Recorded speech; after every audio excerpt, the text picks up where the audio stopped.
அளவற்ற அருளாளன், நிகரற்ற அன்புடையவன், எல்லாம் வல்ல அல்லாஹுவின் திருப்பெயரால் துவங்குகிறேன்.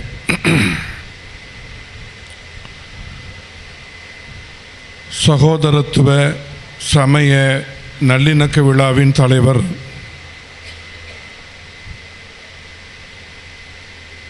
அருமை ஹாஜி ருமைசுத்தீன் அவர்களே, சமூகத்தின் மீது அக்கறையோடு இது போன்ற விழாக்களை தொடர்ந்து நடத்தி வருகிற அருமை சகோதரர் பற்றோடு ஷவுக்கத் அலி அண்ணன் அவர்களே, எனக்கு முன்னால் கவிதையுரையை ஆற்றி அமர்ந்திருக்கிற அன்பு சகோதரர் அவர்களே, எனக்கு பின்னால் நீண்ட கருத்துரையை வழங்க காத்திருக்கிற அருமைக்குரிய சகோதர சமயத்தை சார்ந்த பெரியவர்களே, இந்த விழாவிற்கு திரளாக வருகை புரிந்திருக்கிற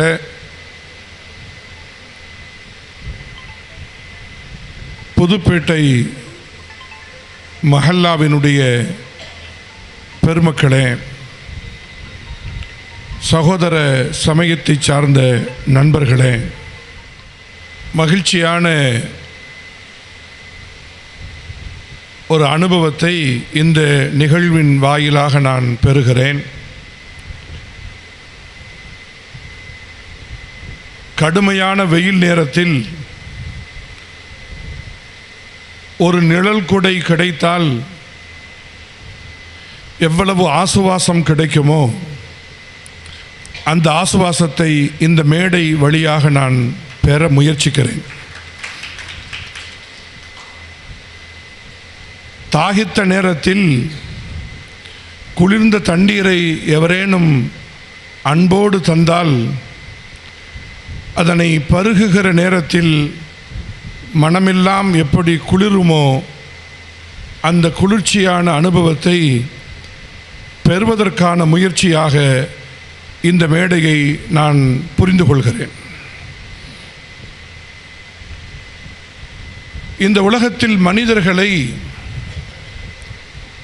இறைவன்தான் படைத்தான் என்று சமயங்கள் சொல்கின்றன. திருக்குர்ஆனின் வாசிப்பில்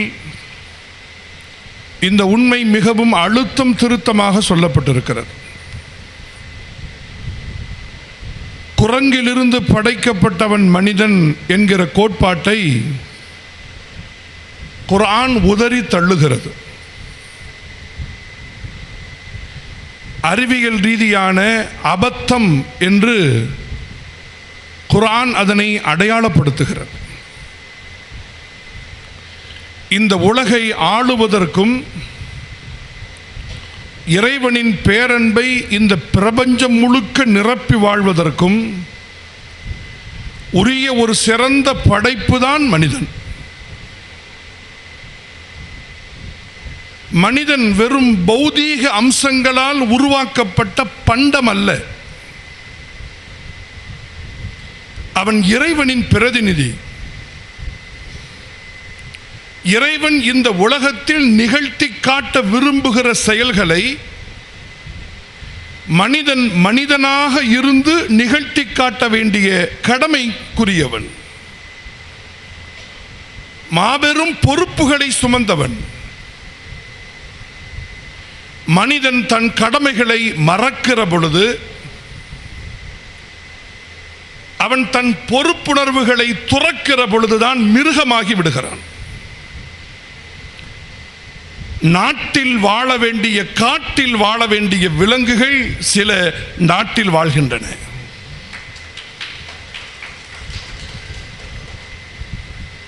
அப்படி நாடு காடாகிவிடக்கூடாது என்பதற்குத்தான் இறைவன் தீர்க்கதரிசிகளை அனுப்புகிறான். அந்த தீர்க்கதரிசிகளின் வழியாகத்தான் மனிதர்களின் இதயங்களை பண்படுத்தப்படுகிற முயற்சிகள் நடக்கின்றன. அவன் அதன் வழியாக பக்குவம் அடைகிறான், பதமாகிறான். சமயம் என்றால் என்ன? சமையல் என்று சொல்கிறோம் அல்லவா? சோறு பதமாகிவிட்டது, அப்படி என்றால் அது சமையலாகிவிட்டது என்று பொருள். ஒரு பெண் சமைந்தாள் என்றால் வாழ்வின் பொறுப்புணர்வை சுமப்பதற்குரிய தகுதியை பெறுகிறாள் என்று பொருள். சமயம் மனிதனை பக்குவமடைய செய்கிறது. சமயம் மனிதனை பதப்படுத்துகிறது. இந்த அர்த்தங்களோடு சமயத்தை பார்க்கிற அந்த பார்வை நமக்கு வந்துவிட்டதென்றால், நான் அந்தோணி சாமியையும் ஆல்பர்ட்டையும் அருளையும் நான் வேறுபடுத்தி பார்க்கவே முடியாது. இறைவனின் படைப்புகளில் எல்லோரும் சமம். கொள்கைகளும் தத்துவங்களும் கோட்பாடுகளும் வேறாக இருக்கலாம். அது பிரிவுக்காக அல்ல, புரிதலுக்காக.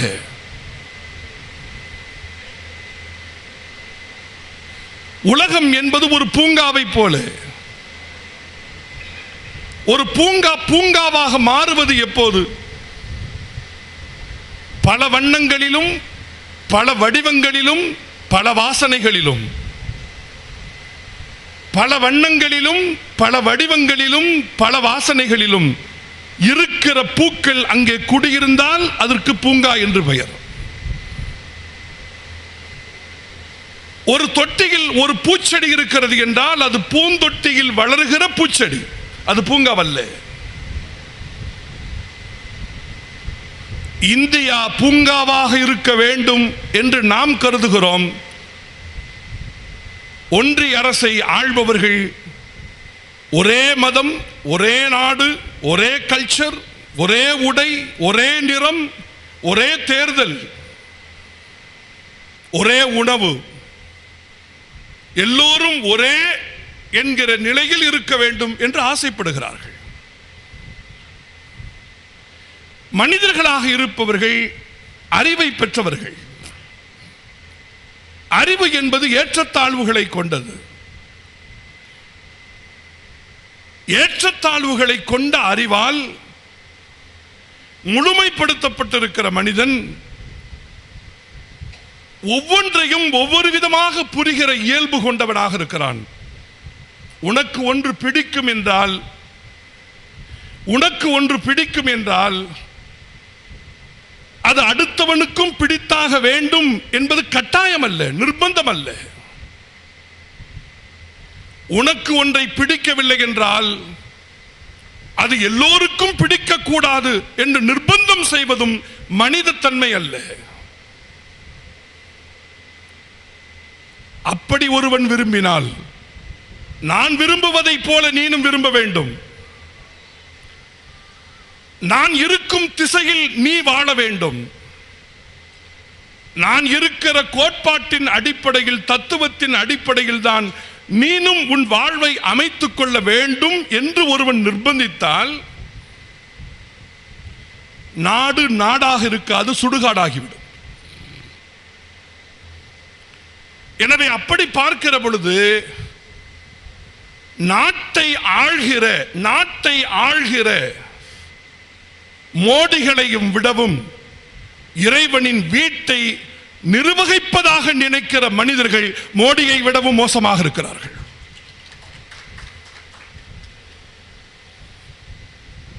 நாம் புரிந்து கொள்ள வேண்டிய மிக பெரும் உண்மை அது. இறைவனுக்கு விருப்பம் இல்லாத, இறைவன் வெறுக்கிற ஒரு செயலை ஒரு மனிதன் செய்கிறான் என்பது வரை அவன் நேசிக்கப்பட வேண்டும், அவன் கொண்டாடப்பட வேண்டும். இந்த உலகில் ஒரு செயலை செய்வதற்கு ஒவ்வொருவரும் இருக்கிறார்கள். ஒரே செயலை எல்லோரும் செய்துவிட முடியாது, எல்லா செயலையும் ஒருவரை செய்துவிட முடியாது. ஒவ்வொருவரும் ஒவ்வொரு செயலை செய்தாக வேண்டிய நிலையில் தான் இந்த உலகம் இருக்கிறது. ஒருவரை சார்ந்துதான் இன்னொருவன் வாழ வேண்டிய அவசியம் இருக்கிறது இந்த உலகில். இது ஒரு சார்பு உலகம். என் ஒருவனின் தேவைகள் என்னால் மாத்திரம் நிறைவடைந்து விட முடியாது. பலரின் உதவியும் பலரின் உழைப்பும் என் ஒருவனுக்கு தேவைப்படுகிறது. கவிஞர் மேத்தாவின் வரிகளில் சொல்லப்போனால், விவசாயி சேற்றில் கால் வைக்கவில்லை என்றால் நான் சோற்றில் கை வைக்க முடியாது.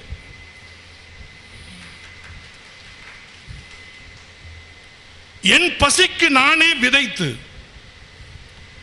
என் பசிக்கு நானே அறுவடை செய்து, என் பசிக்கு அரிசியை நானே உலை வைத்து, என் பசிக்கு நானே சோறு சமைத்து இந்த உலகில் ஒருவனும் வாழ்ந்து விட முடியாது.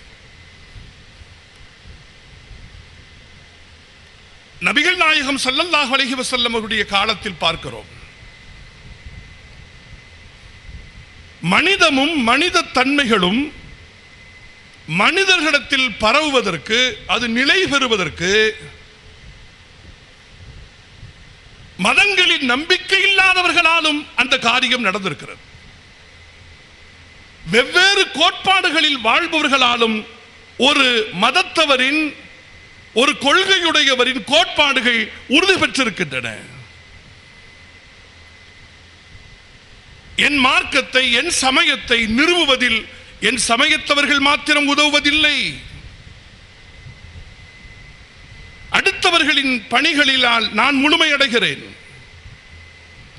அடுத்தவர்களின் வேலைகளினால் என் வேலைகள் நிறைவடைகின்றன. இதுதானே உலகத்தின் இயற்கை.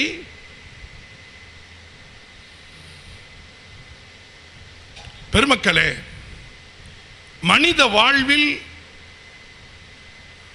இருக்கிற சூட்சுமத்தையும் நுட்பத்தையும் நாம் மிக தெளிவாக புரிந்து கொள்ள வேண்டியிருக்கிறது.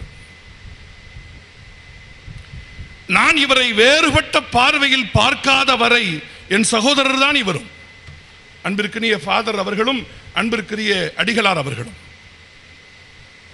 நான் பக்கத்தில் இருப்பதனாலே,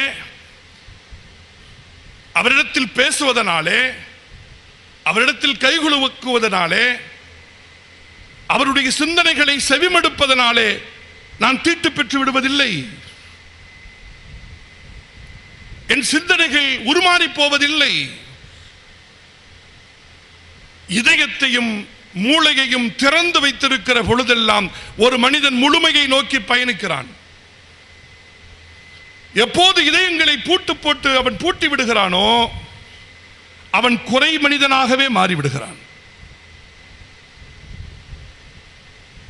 எல்லா பொருள்களும் எதனாலோ முழுமையடைகின்றன. எல்லா பொருட்களும் இணைகின்ற ஒவ்வொன்றின் வெவ்வேறு விஷயங்களினாலே முழுமையை நோக்கி நகர்கின்றன. அதுதான் இயற்கையின் விதி. ஒரு செயல் நிகழ்வதற்கு எத்தனை செயல்கள் நிலை பெற வேண்டியிருக்கின்றன தெரியுமா? நான் பேச வேண்டும் என்கிற ஒரு செயல் நிகழ்வதற்கு இந்த மேடை தேவைப்படுகிறது. இந்த மேடைக்கு முன்னால் நான் இந்த மேடைக்கு பேச வேண்டும் என்று அழைக்கப்பட வேண்டியிருக்கிறது, வர வேண்டியிருக்கிறது. அப்படி வருவதற்கு முன்பாக உரைகளை தயாரிக்க வேண்டியிருக்கிறது. தயாரித்து நான் மேடைக்கு முன்னால் வர வேண்டியிருக்கிறது. இந்த மைக் வேலை செய்ய வேண்டியிருக்கிறது. வந்திருக்கிற நீங்கள் ஆர்வமாக இருக்க வேண்டியிருக்கிறது. உண்டா இல்லையா? இத்தனை செயல்களும் ஒருங்கிணைந்தால் தான் ஒரு பேச்சு என்பது மலர்ந்து விடுகிறது இல்லையா?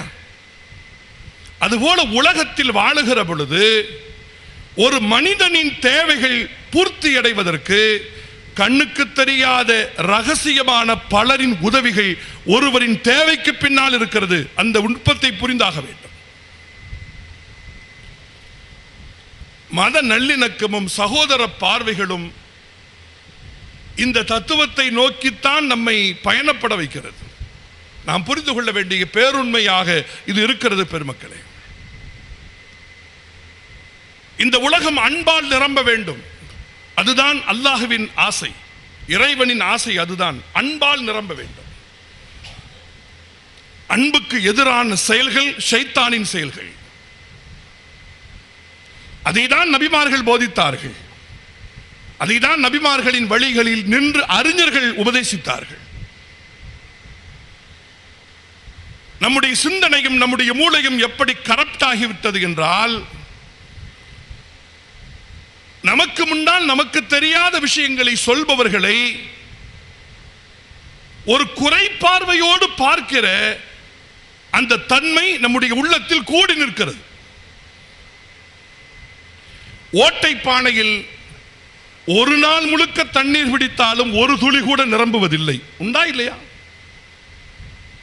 அல்லது மூடி வைத்த பானையில் குழாயில் வழிகிற தண்ணீரை மூடி வைத்த பானைகளாலும் அந்த பானையில் தண்ணீர் நிரம்புவதில்லை. ஓட்டை பானையாக இருந்தாலும் சரி, மூடி வைத்த பானையாக இருந்தாலும் நம்முடைய மூளையும் இதயமும் எப்போதும் போல வெறுமையாகவே இருக்கும். அறிஞர்கள் சொல்வதை எப்போது நாம் செவிமடுக்க போகிறோம்? எல்லா காரியங்களையும் ஒருவர் செய்ய முடியாது என்று நான் சொன்னேன் அல்லவா? ஒவ்வொருவருக்கும் ஒவ்வொரு செயல் இருக்கிறது. அவர்களின் செயலை அவர்களோடு நாம் அங்கீகரிக்க பழக வேண்டும். அவர்களோடு நாம் அங்கீகரிக்க பழக வேண்டும். இறைவன் ஒருவரின் செயலை ஒருவருக்கு நிர்ணயம் செய்திருக்கிறான் என்றால், ஒருவருக்கு ஒரு பணியை இறைவன் தந்திருக்கிறான் என்றால், அந்த பணியை நிறைவாக செய்ய பழக வேண்டும். அந்த பணியை நிறைவாக செய்ய பழக வேண்டும். ஒவ்வொரு மனிதனுக்கும் தரப்பட்டிருக்கிற பணியை மிகவும் நேர்த்தியாகவும் நிறைவாகவும் செய்து முடிக்கிற பொழுது உலகம் பூங்காவாகிவிடும். அதன் நறுமணங்களால் இந்த உலக பூமி பந்து நிரம்பி வழிந்துவிடும். பெருமக்களே, இறைவன் நமக்கு தந்திருக்கிற வளங்கள் நமக்கு மாத்திரமல்ல. இறைவன் நமக்கு தந்திருக்கிற வளங்கள் நமக்கு மாத்திரமல்ல, நம் வழியாக அடுத்தவர்களுக்கும் உரியது நம் கையில் தரப்பட்டிருக்கிறது. இறைவன் சொல்கிறான், வமிம்மா ரஸக்னாஹும் யுன்ஃபிகூன், நாம் அவர்களுக்கு வழங்கியவற்றிலிருந்து அவர்கள் செலவழிக்கிறார்கள். எவற்றை செலவழிக்கிறார்கள்? செலவழிக்கப்படுவது பணம் மாத்திரமல்ல, பண்பும் கூட, கேரக்டரும் கூட. கடத்தப்பட வேண்டியது பணம் மாத்திரமல்ல, குணமும் கூட.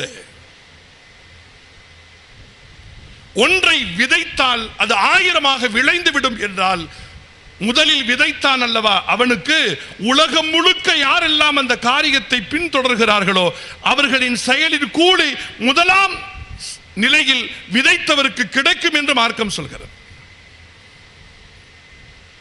நான் ஒரு வரலாறை மாத்திரம் சொல்லி நிறைவை நோக்கி நகர்கிறேன். நபிகள் பெருமானாரின் காலத்தில் ஒரு கூட்டம் மிகுந்த வறுமையும் வாழ்வாதார வசதிகளும் குறைந்து பார்ப்பதற்கு மிகவும் பங்கரையான ஒரு கூட்டம் பெருமானாருக்கு முன்னால் வந்து நிற்கிறது. பசியோடு வந்து நிற்கிறது. பசியோடு வந்து நிற்கிற அந்த கூட்டத்திற்கு உதவ வேண்டும் என்று பெருமானார் அவர்கள் முடிவெடுக்கிறார்கள். தோழர் பிலாலை அழைத்து பாங்குரைக்க சொல்கிறார்கள். பாங்கு என்பது மக்களை ஒன்று திரட்டப்படுவதற்கு சொல்லப்படுகிற ஒரு அழைப்பு. இந்த அழைப்பை செவிமடுத்ததும் மக்கள் கூட்டம் கூட்டமாக திரண்டு பள்ளிக்கு வருகிறார்கள். திரண்டிருந்த கூட்டத்திற்கு முன்னால் இறைவனின் ஒரு வசனத்தை ஓதி காட்டுகிறார்கள். யா அய்யுஹல்லதீன ஆமனு தகுல்லாஹ் வல்தன்துர் நஃப்ஸும் மா கத்தமத் லிகதின் வத்தகுல்லாஹ். மனிதர்களே, அல்லாஹ்வை பயந்து கொள்ளுங்கள். நாளை மறுமையில் உங்களுக்கு தேவைப்படுகிற ஒன்றுக்காக இப்போதே தயாராகி விடுங்கள்.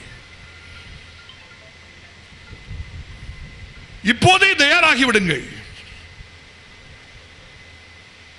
நாளை மறுமையில் உங்களுக்கு தேவைப்படுகிற ஒன்றுக்காக இப்போதே ஆயத்தமாகி விடுங்கள் என்று சொல்லிவிட்டு வந்திருந்த கூட்டத்தின் வறுமையை பற்றிய உண்மைகளை எடுத்துச் சொல்லி அவர்களுக்கு உதவ பெருமான் ஸல்லல்லாஹு அலைஹி வஸல்லம் அவர்கள் அறைகூவல் விடுக்கிறார்கள். பெருமானார் சொல்லியதற்கு பின்னாலும் கூட கூட்டம் அசைவற்று அமர்ந்திருக்கிறது. அதில் ஒருவர் மாத்திரம் எழுகிறார், வீட்டிற்கு செல்கிறார். அவரது வீட்டில் இருக்கிற மிகச் சாதாரணமான பொருட்களை எல்லாவற்றையும் ஒரு மூட்டையில் அள்ளி போட்டுக்கொண்டு தூக்க முடியாமல் சுமந்து கொண்டு பள்ளிவாசலுக்குள் வருகிறார். அந்த பொருள்கள் மிகவும் தரமிக்கவை அல்ல, சாதாரணமான பொருட்கள், மிகவும் விலை உயர்ந்தவை அல்ல, மிகச் சாமானியர்கள் பயன்படுத்துகிற பொருட்கள். இவர் இப்படி உதவ முன் வந்ததை பார்த்த அடுத்தவர் அவரது வீட்டிற்கு செல்கிறார். அவரை பார்த்து இன்னொருவர் அவரது வீட்டிற்கு செல்கிறார். அமர்ந்திருந்த ஒவ்வொருவரும் அவரவர் வீட்டிற்கு முதலாம் நபரை பார்த்து மனதில் எண்ணம் உருவாகி ஒவ்வொருவரும் வீட்டிற்கு சென்று அவரவர்களால் இயன்ற பொருட்களை பள்ளிக்கு அள்ளி வருகிறார்கள். அப்போது பெருமானார் அவர்கள் புகழ்மிக்க இந்த வார்த்தையை சொன்னார்கள். எந்த மனிதன் ஒரு நன்மையை முதலில் செய்கிறானோ அந்த நன்மையை பார்த்து அடுத்தவர்கள் செய்தால் செய்தவருக்கு தரப்படுகிற கூலியை கொஞ்சமும் குறைக்காமல் முதலாம் நிலையில் சென்றவருக்கும் அந்த கூலி தரப்படும் என்றார்கள் பெருமானார் ஸல்லல்லாஹு அலைஹி வஸல்லம் அவர்கள். நீங்கள் கொஞ்சம் யோசியுங்கள். ஒரு மருத்துவர் வாரம் முழுக்க வைத்தியம் செய்கிறார். வாரத்தில் ஒரு நாள் நான் செய்கிற மருத்துவத்தில் இந்த நேரத்திலிருந்து இந்த நேரம் வரை வருகிற நோயாளிகளுக்கு நான் இலவசமாக மருத்துவம் செய்கிறேன் என்று முடிவெடுத்து ஒரு காரியம் செய்தால் அதை பார்த்து ஒரு மருத்துவர் அதுபோன்று செய்தால், அதுபோன்று 1 10 ஆகி 10 100 ஆகினால் மனித நேயத்தை வளர்க்கிற வழிகள் இவைதான். இருட்டு பாதையில் மனிதர்கள் நடந்து வருகிற பொழுது அந்த இடத்தில் ஒரு வீடு இருக்கிறது என்றால் அந்த பாதை வழியாக வருகிற மனிதர்கள் தடுமாறி விழாமல் இருப்பதற்காக வீட்டு முற்றத்தில் ஒரு விளக்கை ஒரு மனிதன் ஏற்றி வைக்கிறான் என்றால் அந்த வெளிச்சத்தில் மனிதர்கள் நடந்து வருகிறார்கள் என்றால், அன்பிற்கினியவர்களே, அவர்களின் நன்மை, அவர்களால் பெற்ற நன்மை அந்த மனிதனுக்கு கிடைக்கும். இந்த செயலை பார்த்து இன்னொருவர் செய்தால் உலகத்தில் நன்மைகளை விதைப்பதற்கான வழிகள் இவைதான். இதுதான் வழி.